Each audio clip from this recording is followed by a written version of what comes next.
Welcome to The Tech Branch, live and local here on Super Talk 1270. The latest gadgets, online security, websites and apps, social media, and so much more. How can technology help you? Let's find out. It's time for The Tech Branch on Super Talk 1270. From our studios in beautiful Mandan, North Dakota, along the mighty Missouri River, here is your guru of geek, Marlo Anderson. The world we live is constantly changing. To complement that, the virtual world that we all may soon be living in is changing as well. Miss Metaverse Katie Aquino will be joining us to discuss virtual reality, what to expect, and how to make your life better. After 2 weeks of CES and other tech-related shows, hundreds of interviews, and thousands of handshake. That's why I have a head cold, by the way. I will begin to share some of those experiences with you. Of course, the conversation will be heavily focused on autonomous vehicles and drones. Technology also plays a part in raising awareness. Ray Morrell is in the house, and we'll be discussing the latest project he is working on. And, of course, today is our 4th anniversary show. And we're having muffins to celebrate at the control panel. Yes, on the night we were wed. Mr. Producer Extraordinaire, Jim Walsh. Yeah, I'm back. I got my eye fixed. Did I tell you about that? No, you were just about ready to, right before the show started. I'm walking around here like Popeye on Friday with Really? the one eye squinted shut. I went to the doctor, and it's funny because they use this kind of black light thing to examine your eye.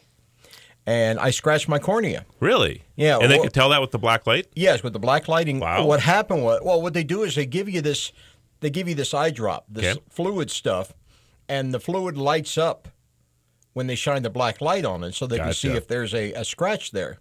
And apparently what happened, well, we're not sure what happened, but what he thinks is I got a speck in there, and I rubbed it, which you're never supposed to do, but we all do it anyway. Yep. And this one time, I got unlucky, and I actually managed to scratch the eye.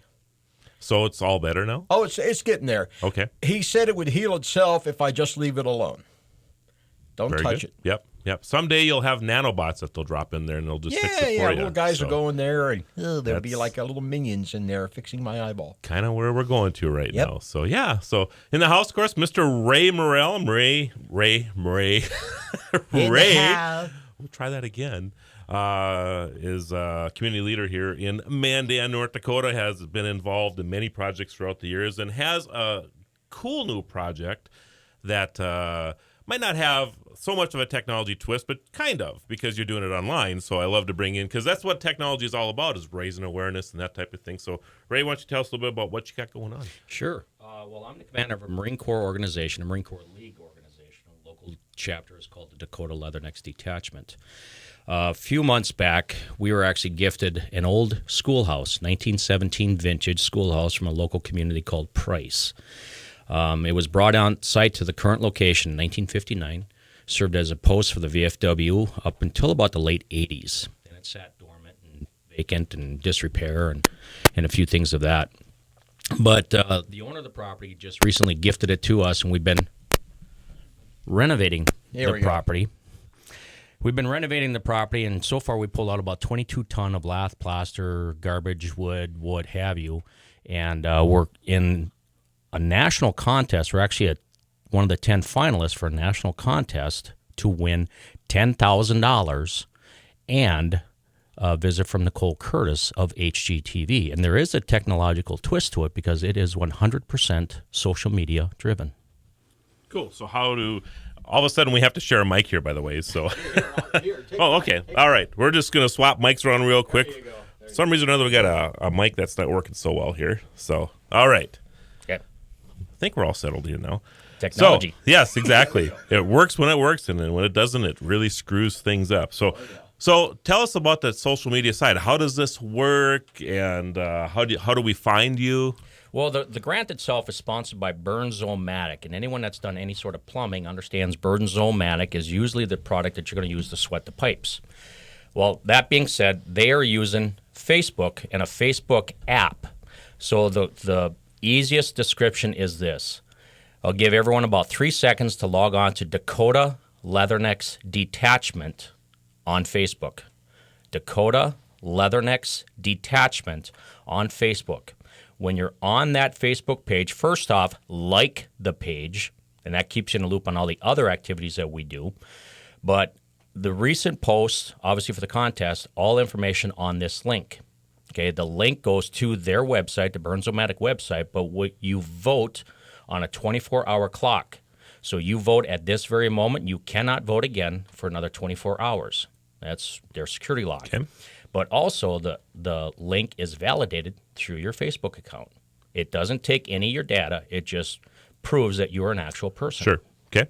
So they can go in, you can vote every day until, what's the cutoff? January 31. Okay. And again, this is nationwide. We are competing against projects in Detroit, in Connecticut, in Texas. Actually, there's 2 projects in Detroit that I recall. Texas, Connecticut, trying to remember some of the other locations, Boston, and North Dakota. Okay. And you have, you're in the top 10. In fact, you're doing a little better than the top 10, are you not? We are currently sitting in 3rd place. And I tell you what, for you folks that really support the Marine Corps, like renovation of an old building, this is actually a building that we can hang our hat in. A place we can call home, where we can have meetings with, that we can have events in, and support our fellow Marines, our other veterans, and our community, because we want to host events for our community. But if you support that method and you want to help us get $10,000, help us by voting and telling your friends to vote through Facebook. Go through the Dakota Leathernecks Detachment Facebook page and help us get from 3rd place to 1st place, so we can get $10,000 and a visit from Nicole Curtis to our beautiful city with a lot of historic buildings as well. Yeah, that'd be really cool to have all that happen, of course. So yeah, hop on. We're going to, I'll post this on the Tech Ranch website as well. So you got the link on there on our Facebook page. And please, if you're following us right now, hop on to Dakota Leather. Say that again. Dakota Leathernecks Detachment. Number 1419 is our detachment number, but Dakota Leathernecks, that's one word. Leathernecks is a term from the Marine Corps. Back in the shipborne days, our collars were made of leather, so they call us leathernecks from those days beyond. Right in detachment, I wouldn't detach necks. Obviously, I actually listen better than I write, so yeah, or people, never mind. Anyway, so yeah, just hop on to his Facebook page, or Dakota Leathernecks Detachment's Facebook page, on the Tech Ranch page. Jim is also looking at it on Super Talk. Can you throw a link up there too, as well, Jim? Okay, yes. So Jim will do that as well on Super Talk, and we'll get a bunch of links going to you to try to garner up some votes as well. But please go vote for this worthwhile project. And $10,000 is a lot of money, and especially when you're a nonprofit that struggles for funds. The anticipated trades, which is electrical, plumbing, HVAC, that alone is $30,000. Okay. So this is a big boost. Yeah, this will be absolutely fantastic. So go ahead and do that, everybody. After the break, we'll continue our conversation with Ray, if he's going to stick around. We're going to be talking about the weather alert system and some of the changes that are coming at us. So come on back. Right now, minus 15. News headlines and weather together. Live on Super Talk 1270. Follow the Guru of Geek at Facebook.com/The Tech Ranch or Twitter at Guru of Geek or TheTechRanch.com. Here again is your Guru of Geek, Marlo Anderson. And we want to thank our listeners across the country and around the world who follow us on the Blueberry Network, on the Tech Podcast Network, on the Roku, iTunes, TuneIn, Apple TV, Blab, which we're on right now. So if you want to go to blab.im, you can actually see us in the studio. In person, if you want to do that. And, of course, our own app, Radio Pup. And we're going to talk a little bit about the weather emergency alerts that you're getting on your phone. And actually, Ray, you kind of have a little background in this. I do. I used to work for the state government in a previous life and in the State Emergency Operations Center. While I was there, when an incident would occur, or let's say there was a huge fire index, I had to go through the National Weather Service and research data, be able to interpret that data, and present that for the folks at State Emergency Operations Center. Okay, cool. So anyway, the emergency alert system has changed a little bit. It's called wireless emergency alerts now. So on your phone, what will happen is if we're getting a blizzard or tornado or whatever, your phone will go off and it'll tell you that you have imminent danger, I guess is the best way to describe. You're not going to get emergency alerts for a thunderstorm warning, for those type of things. It's when they consider it to be imminent, that somebody could possibly get hurt, or there's something, you shouldn't be traveling or whatever that is. And the reason I'm bringing this up is that while we were in Vegas the last couple of weeks, there's been quite a tornado outbreak in Florida. And some of the people that I was broadcasting with in Florida were in that Sarasota area. And they were getting calls back from family members, saying, we're under a tornado warning, blah, blah, blah. And this one person was like, well, why isn't my phone telling me this? And I thought, that's interesting. And he's kind of in the tech arena as well. And he didn't even understand that because he's not in the area that his phone wasn't going off. Now, if we had something going on in Las Vegas, of course, then his phone would have been going off to tell him, because this system is actually designed to alert people who are within the radius of that tower. And what's interesting about it is that even if your data plan goes down, if you don't have the ability to talk to anybody because the tower goes down or whatever, this particular system continues to broadcast. So, and the only times you'll get something is during a weather alert, local emergencies that require an evacuation. So a few years ago, we had that natural gas leak here in Mandan on Christmas morning, as a matter of fact. And my phone went off for that.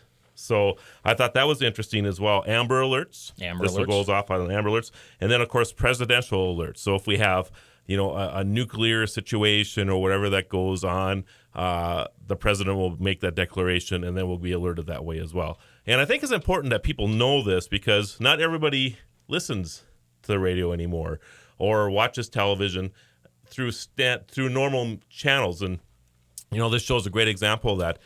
We thank everybody who listens to us when it's live, but more people listen to it later.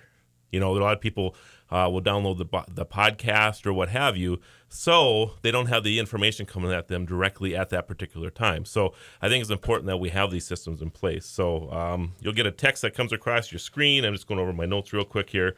You'll receive those through...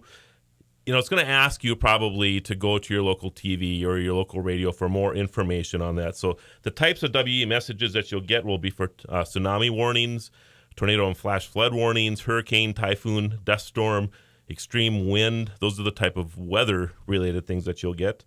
Again, if you travel your phone's always with you, so you'll get the emergency only when you're in that area. So if you travel into an area with a tornado warning after the warning's been issued, your phone will pick up on that. Which would be really important for, say, truck drivers. Yes. On a high wind warning. Exactly. They know they're entering into a concern area. That's exactly right. So the system is actually pretty intuitive, and I've been pretty impressed most of the time. The first couple of ones that came out here in the North Dakota area, I don't know if you remember this from a year and a half or 2 years ago, but we got the blizzard warning at 3 a.m.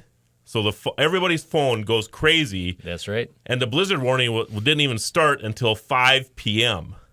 So 14 hours later, and I'm sure everybody's waking up and thinking, are you kidding me? Which is probably the reason why they went this route, because people, and this is my assumption here, that people are becoming immune to pre-advance warnings like that. Right, exactly. So you're going to get it closer to the actual warning. Of course, the Weather Service or whatever is going to be telling you that this is coming, but you're not going to get the actual warning until it's closer to the event. So you're absolutely right about that, because I know a lot of people who were a little irritated about getting woke up at 3 o'clock in the morning for something that was going to start happening 14 hours later. Imagine when just a dog barking. Yeah, exactly. So anyway, you'll want to make sure that your phone is WEA capable. Now, a lot of older phones are capable but have the feature turned off. So if you are interested in having this feature, make sure that it's turned on. And I'm not going to talk you through how to go about that. You just contact your local carrier. They'll probably talk you through that. If you think it's important for you to have this and you have an older phone, maybe your phone doesn't carry it, you may want to upgrade to a new phone if you want to be alerted to these situations. So just some things to think about when you're getting a new phone. In fact, I would ask, especially if the phone's been out for a year or two, and you know that when you're looking to buy a phone, if it's a penny deal, a lot of times we've all gone through this. You're looking at it. Oh, these are 6 phones that are a penny. Right. These are the phones that are $200. What does it not have? That's exactly right. And this might be one of those things that you might want to have. I want to spend a couple dollars on it. So anyway, a little bit about the WEA messaging system. Just going. They have all kinds of. If you want more information about this, by the way, Jim, have you ever had?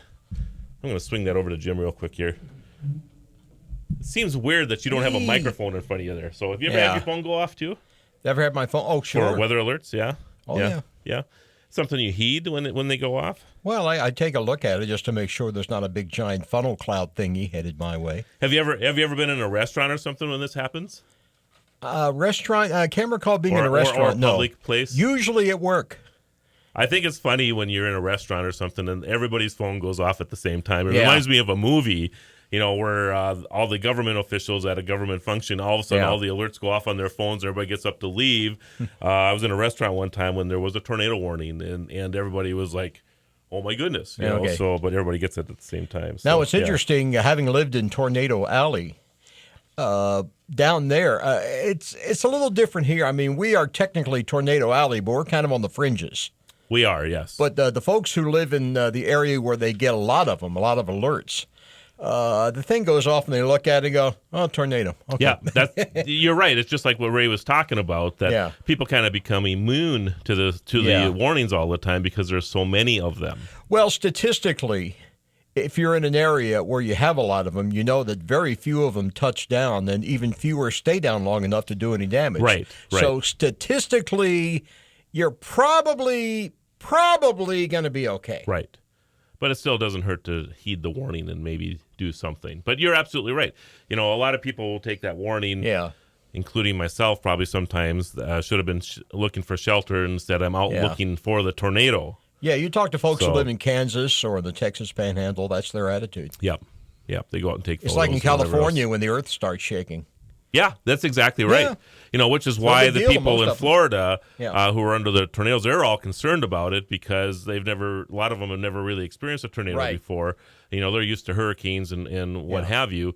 So it was a different situation for them, that's for sure. So, and speaking of weather, it's got a little cold, and we'll swing that back over to Ray a little bit there. You can hear the microphone get moved in this place, Advanced technology. At least the microphone's on a boom, right? That's so right. It's swinging around here. So it's got a little cold the last few days up here. And, when you travel a little bit, it's not a bad idea to have some type of kit in the car. Right. In cold weather type of things. And we're talking about the upper half of the United States right now that's gotten into this Arctic blast that we have going on. And, some of the things that you should have like high energy food, chocolates, probably protein bars, candles probably aren't a bad idea. And layers, blankets. Exactly. Something to keep warm with. I would think that most people would think that the cell phone is probably an important thing to have too, correct? Correct. Okay. And unlike days when you and I were growing up where we didn't have these things, and you and I don't know if I know of anybody. I don't think smoke signals were invented yet. And tough to do when it's blizzarding outside, That's right. But, if you get stranded in a snowstorm or whatever, it was really difficult for law enforcement or rescue personnel to actually go out and locate somebody. Correct. Just a few years ago. And nowadays, if you have a cell phone, they can zero in, they can triangulate on that GPS signal that's on there, right? So it's important for you to be able to keep your phone charged. And again, looking at today's generation, even for us that are become an appendage, our phone has become an appendage, and we always have that power cord nearby too. Right. But case in point, several years ago, I was coming into town. I live in rural, right on the outskirts of town, a few miles, and it was not a good morning. I had to bust through a few finger drifts, and when I busted through one finger drift, I come across a car that was buried in a finger drift. So needless to say, I slammed into that car, and I sat in a snowbank because the county wasn't coming out. Right. We sat there for a good 5 hours, 6 hours. I actually remember this as you're saying this now, and kept my phone in base. Yep. So the reason I'm bringing this up is that, and I brought this along, if you're on Blab, you can actually take a look at it, but I'm going to throw that over to Ray. Describe what you see. A solar assist portable charger. That is cool. Yeah, so what it is, it's I don't know, I don't remember how many milliamps. I think it's 5,000 milliamps in that thing. But what you do is you throw this in your car, leave it in the sun, so put it in some place that it can always stay charged, and it'll actually charge itself. It's got 3 connectors. Yep, and you can plug it into any smart device. So basically, you can plug it into your iPhone or your Droid or what have you, and you have additional power. And I think in today's age, the last thing you want to do if you get stranded someplace is to have your cell phone run out of juice. So I think having an extra battery backup in your car, and for $20, why would you not? Yep. I guess so. It says a 5-hour total charge time of 5 hours, 500 times. Right. So you could charge your device many, many times with this. So it's actually a pretty cool little device, and I would highly recommend at least some type of... And it's red. Yeah, exactly. So some of these actually come with, you can see it charging right now, as a matter of fact. See the blue light going on right there. Some of these actually have built-in lights and everything else on them, so emergency beacons and that type of thing too. This one does not, but those cost a little bit more, of course. But after the break, everybody, Miss Metaverse, Katie Aquino will be joining us, so come on back. Right now, minus 15. The Jim Bohannon Show is here.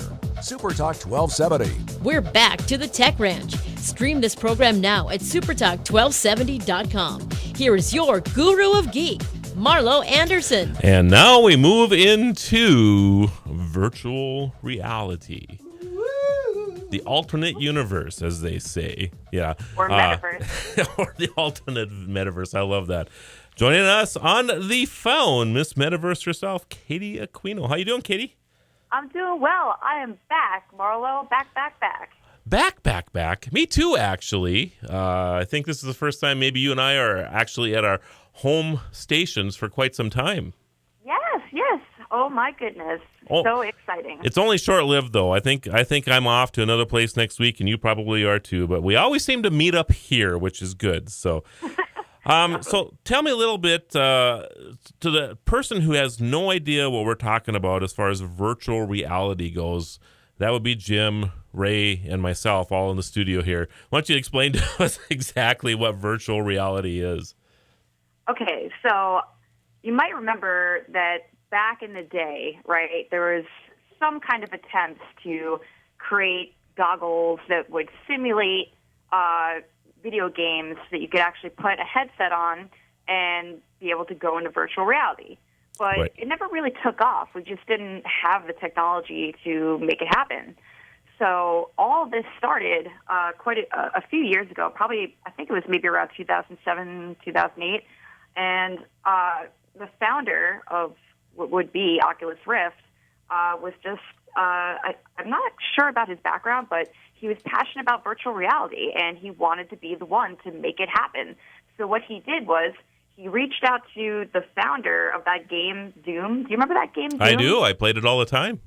It's awesome. I remember that game, too. And so together, they discussed how they could make virtual reality real and actually develop, the future of virtual reality. And what they ended up coming up with was the Oculus Rift. And this is really amazing. I mean, what they created was completely revolutionary in terms of the technology for gaming and then also how we interact with the web. So for the last couple of years, everyone's been excited about Oculus Rift, and it began as a Kickstarter campaign, which raised a lot of money, and eventually they were bought out by Facebook for $1 billion, which is amazing. Right. So when you're in a virtual reality world, so to speak, what type of device are you wearing? Okay, so there's quite a few things coming out now. Originally, what was coming out were headsets like the Oculus Rift. Now, if you've ever used Oculus Rift, I have the developer edition, which is the DK2, and it's really cool. I mean, I was able to get some drivers so I could play a lot of my other games on Steam using the Oculus Rift, and it really feels like you're inside the game. It's incredible. But the only thing is that, for a while, there was a lot of different cords involved. So it wasn't like you could just plug in one USB cord and use the Oculus Rift. It came with, 3 USBs and an HDMI and a whole bunch of things. So it was very tedious, and there was a lot that went into it. And another thing that happened, too, is that they stopped offering their Mac SDKs as well. So now, just as we're about to see all these new VR products release, unfortunately, it's, Oculus Rift particularly is about PCs. It's all going to be for Windows PCs. And there's a lot on that I can share with you as well. So it kind of looks like a set of binoculars, I guess you could say, with a headband that goes around the back of your head with, some type of headphone system on it, but it's all enclosed, so you can't see through them like binoculars. There's kind of a cover over the end of it, correct? Exactly. Okay. Yep. So I'm just trying to paint people a visual of what this is. So you and I both, of course, I know you've used Oculus Rift a lot more than I have. I've actually had a couple of demonstrations with them at CES, and absolutely amazing. In fact, I was trying to get out of the way of the dinosaur chasing me. I mean, that's really how realistic this is.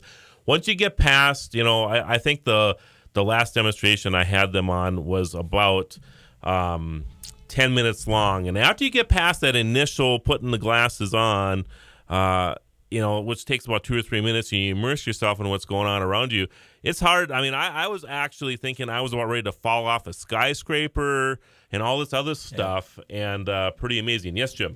Not too long ago, I saw a version of that where it was a boxing thing where you could put it on, and it was like you were in the ring boxing with some guy.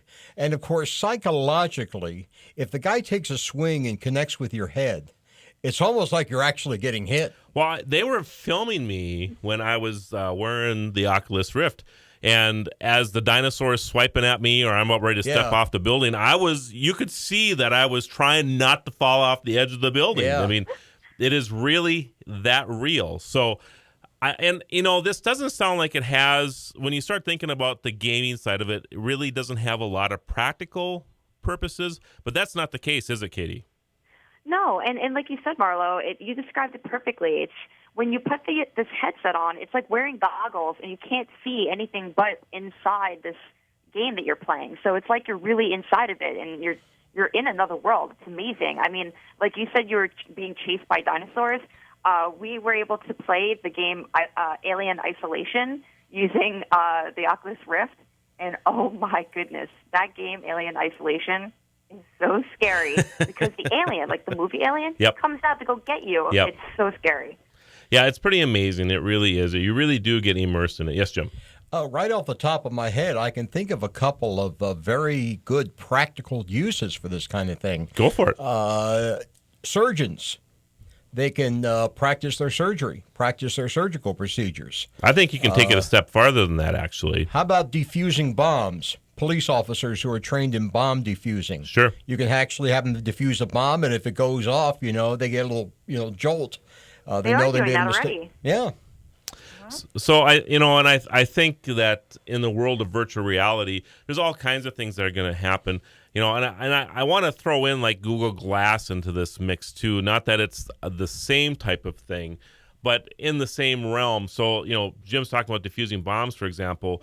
It's possible, even with today's technology, that somebody is on a site and you have somebody else someplace else that knows how to defuse that bomb, for example, and can see what you're seeing, and then describe to you what you need to do. So these are things that I think you're going to start seeing more and more of because of virtual reality. Absolutely, and that's considered augmented reality. Exactly. When you're blending the reality with the virtual, and you will see more of that as well. And I know we're getting on the bomb diffusing side of things, but this goes everywhere from car mechanics. I think you and I have talked about Mercedes before, to fixing your washing machine at home, to all this other stuff. You can have experts come in and help you with this because of augmented reality. It's so great because, I've said this before. One thing I love doing is helping people realize how vastly different our world's going to be in the future. And that also has to do with our jobs as well. The way we work is going to be impacted significantly through augmented and virtual reality. So I think we're going to be seeing more and more different kinds of ways for us to make an extra income or work full-time thanks to this technology. Just imagine if, let's say, you're a plumber and you could make a full-time living just being home and having your iPad, and what you see on your iPad is what another person, let's say in another city, is looking at while they're in their bathroom and they're trying to fix something in their toilet, right? And on the iPad, you could write little notes. And if that person has a Microsoft HoloLens, which is the very anticipated augmented reality headset coming out by Microsoft, and what that person could do is the plumber could write down little notes, and the person wearing the HoloLens will see those notes in reality as they're looking at the toilet, as if they're having an overlay of help with this person. Interesting. Very interesting. Kind of like that the olden days when you had the tech service that has taken over control of your desktop as you're sitting there. Like, hey, why is my cursor doing this? Yeah, exactly. I mean, it's taking that to a whole nother level. So, and you're right. I mean, you think about the impact this will have on our economy, on jobs. I mean, you don't have to be a professional sitting in Mandan, North Dakota anymore and limited to just the geography that you have, of a 50-mile radius to fix things wherever. You can expand your reach now. True. You can... True sense of a global economy. Yeah, exactly. Absolutely correct. Which also ties into the autonomy. That's exactly correct, yes. So, so what different brands are starting to emerge now besides Oculus Rift? There is so many things coming out now. It's incredible. So I'd say, other than the Oculus Rift, another one that's really being spoken highly of is the HTC Vive. Okay, so have you tried this one yet? I have not, and everyone's been asking me if I have yet, and I haven't. But all of my industry people are all telling me that they cannot wait. They love it. They said it's amazing. They said, I mean, everything I've read or heard about is either positive about Oculus Rift or HTC Vive. Those are the two main ones. Of the two, I will tell you that Oculus Rift, in my opinion, is still better. But the Vive has a very unique feature to it, and that is that it's like a proximity type of view. So it takes a map of the room that you're in. Because one of the issues that I have wearing Oculus is that I don't know where I'm at. And you actually bang into walls with the darn thing. With the Vive, it actually tells you if you're getting close to a wall or not. So after the break, everybody, we'll continue our conversation on virtual reality and how it's going to change our lives. So come on back. Right now, 8 below. Here's Sean Hannity, weekday afternoons on Super Talk 1270. Follow the Guru of Geek everywhere he goes. Post your comments or questions at thetechranch.com. Once again, your Guru of Geek, Marlo Anderson. And you can obviously hop into blab.im if you want to watch what's going on in this studio as we're all dancing to the music here. Joining us via New York, Miss Metaverse Katie Aquino, and we're talking a lot about virtual reality and how it's going to change things for the better. So, Katie, now, have you played with Google Cardboard at all? I actually have it. Okay. Are you familiar with Cardboard? Yes. So you could buy the cardboard on, eBay, or you could buy it online, and it's super affordable. Yeah, it's like $9. Right? Yeah. Mm-hmm. And it just goes over your phone and turns your phone into a, in quotes, VR headset, but it's not really the same thing, though. I agree, but a person, if you wanted to, have a device that you wanted to carry with you that you could utilize with your phone. It is interesting, and one of the things that's kind of cool about it, I don't know if you've seen my little story I did about paper airplane drones, but there's a company called Power Up Toys that has made a little device that you hook on to paper airplanes, like the ones that you fold up with paper. And this little device hooks onto it, and their next model, which is going to run about $50, works with cardboard and an app, and you just basically fly your paper airplane drone by moving your head. Oh, wow, that's cool. Ray's laughing. You can dive right in between them people. That's right, yeah. It actually, I almost gave it my CES top award this year because I thought it was just so clever that somebody would actually come out with a way to make a paper airplane a drone.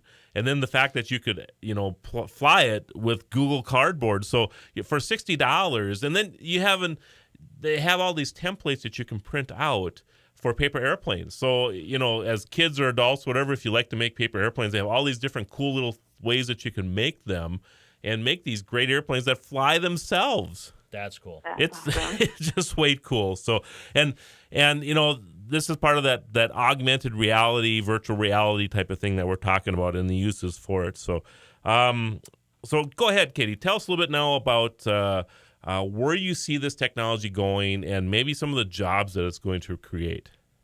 All right, so I want to get into the good stuff now. Okay. Right? So, have you heard about Glove One? Not familiar with Glove One at all. All right.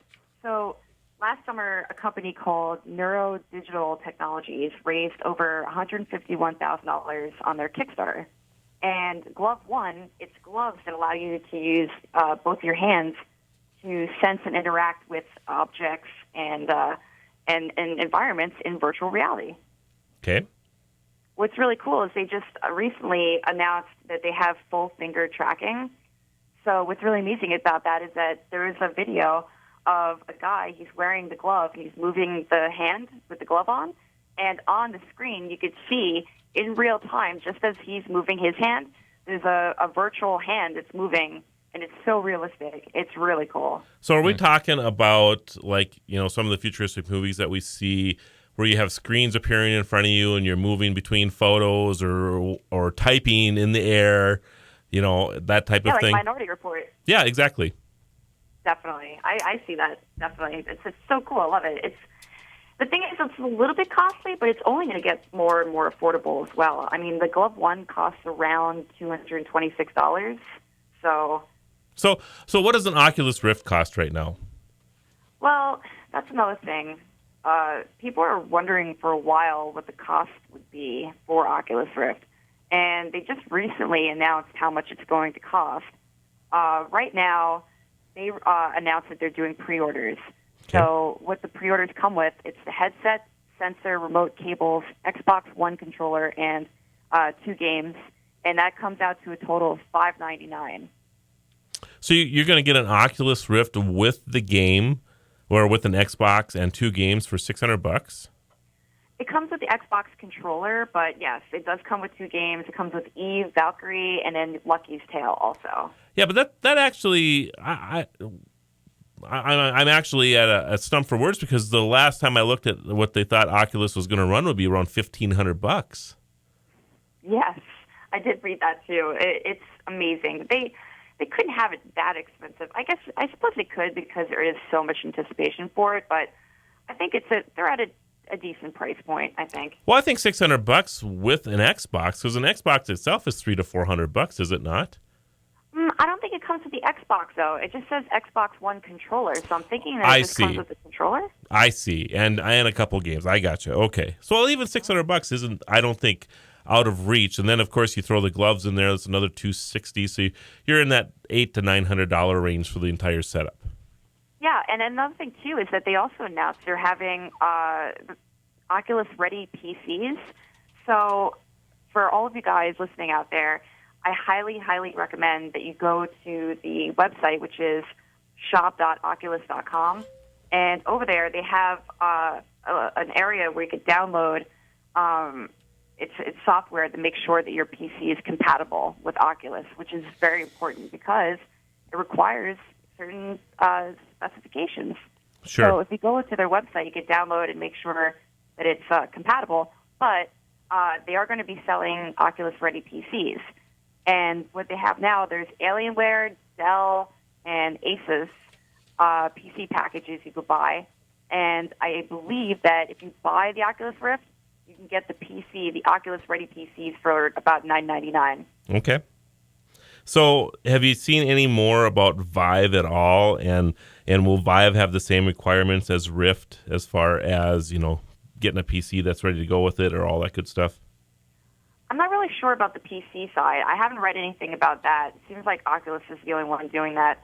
But what's really great about the HTC Vive is that it was developed in conjunction with Valve, which is the creators of the games like Portal and Half-Life. Okay. And I think that alone is like why so many gamers are just raving about it. Interesting. So, and did you see a price point that the HTC Vive will be?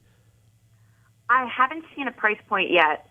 They believe that it's going to range anywhere from, I think, $200 to around $600. Okay. Once Oculus Rift announced their pricing, that's when everyone was speculating it'll be around the same.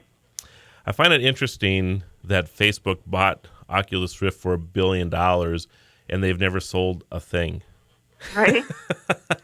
Amazing. That is probably a first to have $1 billion valued company and never even have a sale. So yeah, and that goes to show you that, how much hype, how much anticipation there is in moving to VR. Absolutely. And this is the year of VR. I cannot stress that enough. There's so many things coming out. If you are interested in HTC Vive, the pre-orders are going to be available starting February 29th, and both Oculus and HTC Vive should be available in April.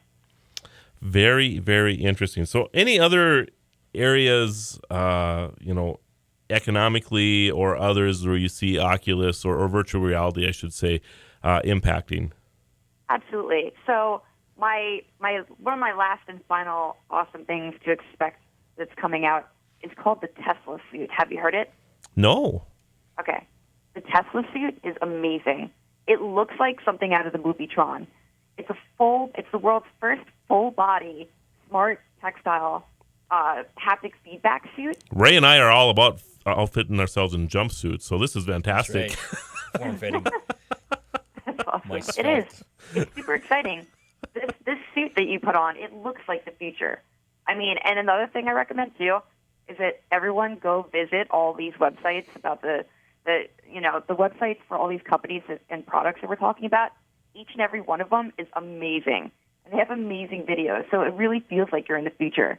And the Tesla suit's cool because it has a 52-point haptic feedback system, so you actually feel everything. You're going to be able to feel climates. Like if you're playing a game, you'll feel what the air and the environment will actually feel like wearing the suit. It's amazing. Yeah. And is this an Elon Musk type of thing that he's come out with, or? No, it's separate. Okay. It's an entirely separate company. Like all these other companies, they funded themselves the product through Kickstarter. And actually, this Kickstarter, I believe, might still be on right now. I think it's still raising money. I'm not sure. But right now, it's $1,700 for the full body suit. Okay, cool. All right. I'm going to stop you there, Katie. Ray, you have an update for us, and how do we go vote for your project again? Vote through Dakota Leatherneck's Detachment Facebook page. Okay. Right now, we are still sitting in third place, and fourth place is 11 votes behind us. So come on, people. Second vote place for the is Leathernecks. 250 votes ahead of us, so this is all obtainable. Okay. Let's vote, folks. Tell your friends. Let's rock this vote. Let's do that. Let's raise some money for the Leathernecks and help them build their new place. And until next week, everybody, take care.